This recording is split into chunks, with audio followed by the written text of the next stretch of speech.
Ladies and gentlemen, welcome to Nerd Daily News. Yes, we are back from our long hiatus of me doing a lot of things.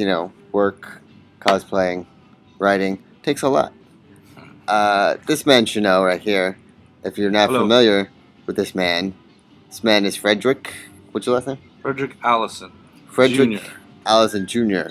He has made a amazing comic book called Hybrid Earth. If you are in the Sacramento area and you know about comic books and stuff, you know about this man. Because he also is a part of Jason Doobie's amazing Static Comics. Is it family? It's a family. It's a family. It's a Scattered Comics family. It's family. It's so. Right now he's just he's doodling, as I should not really doodling, but he's drawing. Let's put it that way. I mean, conceptual. Yeah. Without giving away too much of what I'm working on. Right. Just a little small piece teaser right for you. We are here at Empire Comic Books Vault. Yes, sir. Where you can come and basically draw, write, read, watch, purchase. Yes. Anything basically. Mention this thing right Also, this what we got here? This is actually a drawing for toys drive that we're doing on December 14th. This side, December 14th, and basically we're gonna have a lot of guys here drawing, and 100% of the proceeds are gonna go to this charity. We're not gonna do a Kardashian split, but it's we're just gonna be here drawing, auctioning off, and I think they're actually gonna be doing an eBay thing for the artists who can't be here. Still raise some money for other stuff. So. And it's going to be from 11 to 8. Am I correct? 11 to 8. 11 yes, to 8? Okay. 8. December 14th, that is Saturday. Mm-hmm. So check that out. And come to this lovely place that I've mentioned. Something while you're here. Yeah, because it helps out Ben. You can't see him, but he's working and because he's busy. Yeah. You can't see him. Yeah, so. Alright, so. By the way, it's cold as balls outside. Yeah. A little bit. And it's California. It was 27 degrees last night. Yeah, our pipes froze. So that's not good. Yep. But, it is December, so... Which, by the way, have not even hit winter, and it's already 27 degrees. Showing you that, something's wrong. I don't know. It's the end, man. It's the end. I don't think it's the end. I hope not. It's not the end. Okay. Because I haven't seen a zombie. I haven't seen aliens come down. Will there be zombies in the end? Yeah, never know. I always assumed it would be our own end. I don't think it would be the end. I think we would just be rebooting. Okay. A new phase in mankind's history, I guess. Yeah. After all the turmoil and horribleness, you just kind of reboot the Earth and everyone comes together again and we'll have to reinvent things like indoor plumbing. No, that'll be fixed. All right. It's just we'll be like, listen, we may have fucked up the first time, but let's, do-overs. Yeah, let's reboot like we constantly do with Superman or Batman. Spider-Man. Well, Spider-Man has a good reboot so far. Yeah. Speaking of which... Was that a good segue? That was an amazing segue. Thank you, sir. Speaking of which, the Amazing Spider-Man 2 trailer came out, like a week ago? Something like that. Now, a lot of people are getting flack because Rhino is in a machine suit instead of just like a rhino suit. A rhino suit. But what people don't understand is that movies and comic books are two different things. Yeah. Not everything is going to translate. Right. At least Electro doesn't look like Electro. No.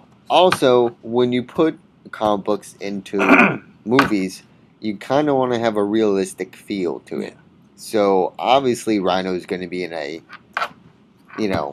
robotic... I think it's going to be cool to look at. When I first saw it, I was kind of disappointed. I know. I thought he was going to be somehow Rhino-ish. morphed with a rhino, right. with rhino skin. Right. But, I mean... what can you say? Well, if it is awesome, then I won't really care in the end, I think. Yeah. Also, Looks awesome. Looks so awesome. there's Electro, who looks pretty cool, and then there's I That was want Green Goblin, to wasn't it? I want to say Green Goblin, but Harry Osborn wasn't Green Goblin. Norman Osborn was, Yeah. but they keep wanting to make Harry Osborn Green Goblin. Yeah, that's whatever.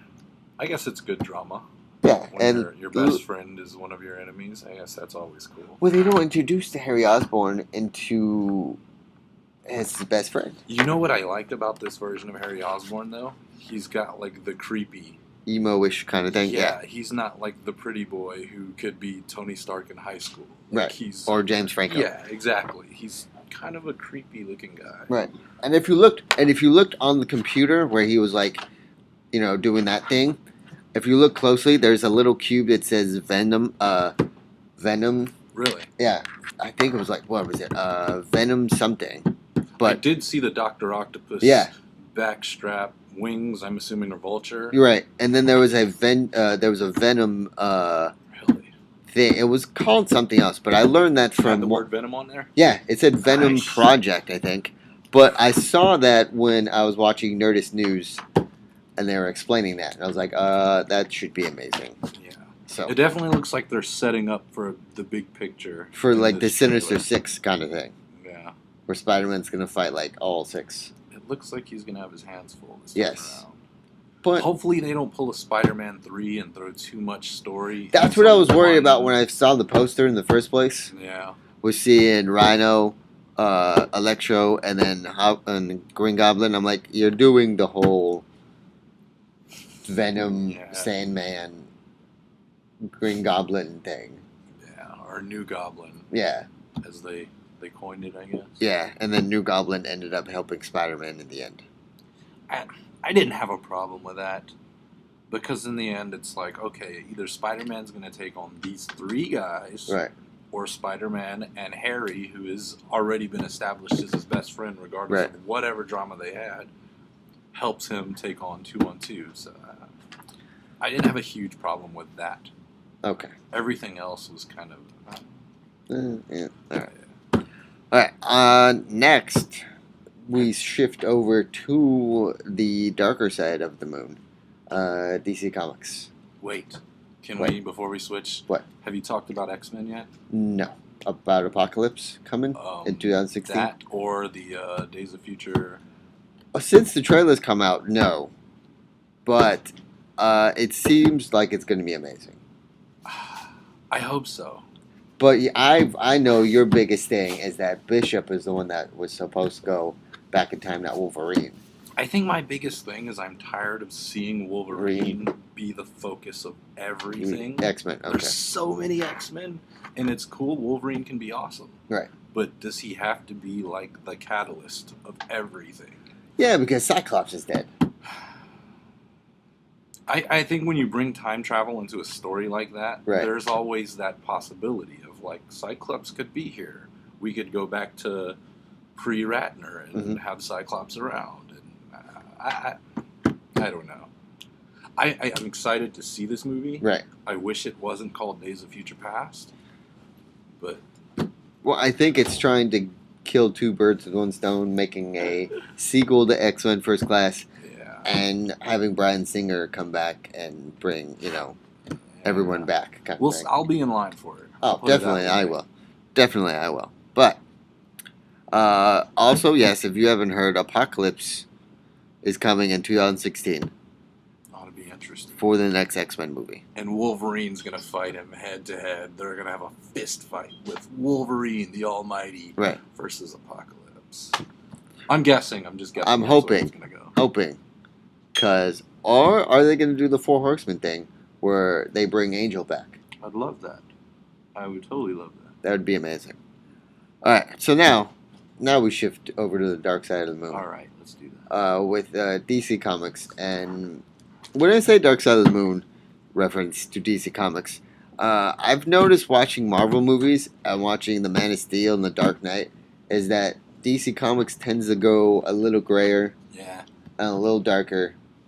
A little angrier, I think. A little angrier. Not a lot of jokes in DC comic movies. And if there are, they're very dry. Yeah. Very dry kind of a... Yeah, there's a lot more jokes in like Marvel movies than there are in DC movies. Yeah. Now, saying That's how that, that feels. yeah, saying that, your thoughts on Wonder Woman? Wonder Woman. I heard rumors that the girl from Thor was supposed to be Wonder Woman. Right, Fast and Furious. That got me so excited. Right. And then you found out it was Fast and Furious girl. Yeah, I mean, I don't know. She was a little bit skinny. Yeah, but I imagine there's going to be like extensive Wonder Woman boot camp before the start of the filming. Right. So I'll reserve judgment on that, I guess. Just like there's like Ben Affleck is already working out. Yeah, I don't have a problem with that. With Affleck as Batman.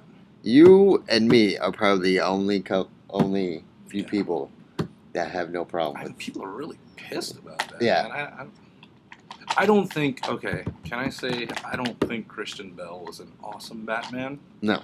I think Christian Bale was a decent Bruce Wayne in an awesome series of Batman movies. Right. But that's not to say he was an amazing Batman or that he was a crappy Batman. Right. I don't think that was a super tough act to follow. No, it's not because there's. Let's go by what Batmans we've had before. Yeah. Before Christian Bale. It was Val Kilmer. Val Kilmer, yeah. When he was skinny. Clooney. George Clooney. When he wanted to stay relevant. I liked him as Bruce Wayne. Or I think theoretically he would. George Clooney is, of course, going to be a good Bruce Wayne because it's George Clooney. Yeah. Come on now. Michael Keaton. Keaton was a good Bruce Wayne and Batman for the 80s, though. Yeah. But we're talking like. See, we tend to read a lot of Batman comic books, so we know how Batman is. Mm-hmm. We think Batman is more of the animated series voice Batman. Yeah. Than, Can I? You know that thing we were talking about at SatCon? Yes. We were talking about Batman having a voice modulator to avoid doing the voice. Right. Doing the. If the voice modulator were to make him sound like Tim, what's his name? Kevin Conroy? Yes, Kevin Conroy. Could you imagine a live-action Batman who sounds like Batman? That would be amazing. That would be so badass. I would love that. I don't know. I hope somebody sees this and they're like, that's an amazing idea. Yes, that would be the best thing ever. If you're still watching, thank you. Please subscribe to this channel. Please buy this guy's comic book. Scatteredcomics.com. There you go. Check us out. Check us out. Oh, by the way, quick, I'm just going to keep going. I got a Comic-Con press application, which I don't know why. Who cares, man? I do because I just want to know. A lot of people are like, well, maybe they watch the show. Listen, I would love for the International San Diego Comic-Con, the biggest show on the planet of America. I think I've heard of it. Yeah. Would be sitting down and watching this non-planned, non-stuttering nerd of a guy to go, that seems like an amazing show. Let's give him a press application. He'd really bring a presence to San Diego Comic-Con. I would love to think that. But that's probably not what it is. They probably are just like, well, here's another guy with another nerdy TV show on YouTube. Let's give him an application. Maybe he'll put the word out about San Diego Comic-Con and everyone will know about it. I did. When I was going to Comic-Con last year, I was doing a countdown and I was pretty excited because that was my first year going. So, all right. Again, thanks for watching. I will see you all later. December 14th. December 14th. December 14th. Right. 11 to 8. And here's the where they're streaming it right there. Right there. You see that right there? Wait, move it over this way. No, there you go. There. Livestream.com/SSG. SCCG. Whatever, I can't speak. CC. Yeah, so I will see you all later.